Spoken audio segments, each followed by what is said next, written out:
a little bit of a sense of what I'm thinking about this Chanukah and share Dvar Torah with you. One of the things that we love to talk about when we teach our children about Chanukah is that the story of Chanukah happened because there was a culture clash between Judaism and Hellenism. And these two cultures could not coexist because everything that Hellenism stood for was in opposition to Judaism. As a historian of the Second Temple period, I think that this is a little bit overstated. The problem really wasn't Hellenism. Jews were living under the Hellenistic Empire since 323 BCE, and the story of Chanukah happened in 175 BCE. So clearly there were generations of Jews who managed to observe their ancestral laws under the world of Hellenism. And today too, we can live under various host cultures and manage to observe our ancestral laws. So what was so bad about the Syrian Greeks? What was so bad about Antiochus? What was going on in 175 BCE that made it intolerable for the Jews to coexist and to live under the Syrian Greek Empire?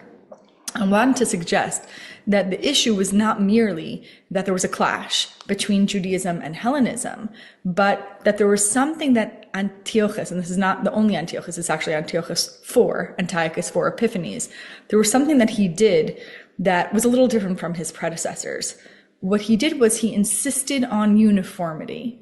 And this wasn't out of the blue. There was, in general, a Greek value of being the same, of being uniform. And it's true, this does go back to the time of Alexander the Great, who founded the world of Hellenism. He conquered the Persian world. He began conquering the 330s BCE.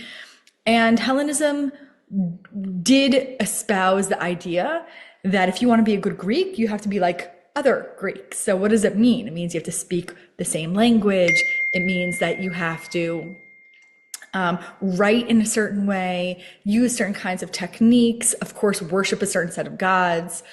And Alexander himself embarked on a campaign to unite a huge swath of planet Earth under this umbrella culture, whose values were conveniently dictated by him.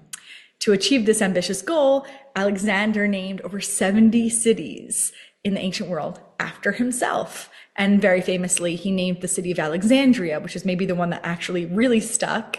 And that's in Egypt, where it turns out hundreds of thousands of Jews were living by the first century. By the way, Alexander also named a city after his horse, Bucephalus.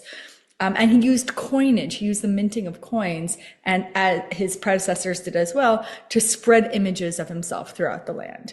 Now, the Torah abhors uniformity. This idea that you have to let go of the things that make you unique, let go of the things that make you you, right? The Torah abhors this. Of course, there is a core value system. There's a core commitment to worshiping God, to affirming the covenantal relationship and to observing the mitzvot. But the idea that we have to abandon our unique spark is not an idea that is endemic to the Torah.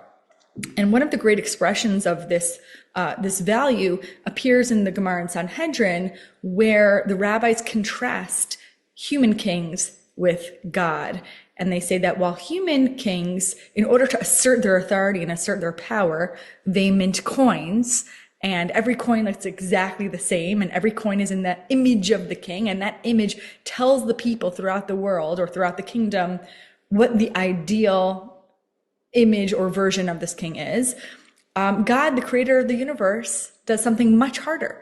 He makes every human being, since the creation of Adam, unique. Now, as Jews, we are supposed to acknowledge the uniqueness of every single human being on earth. And how do we do that?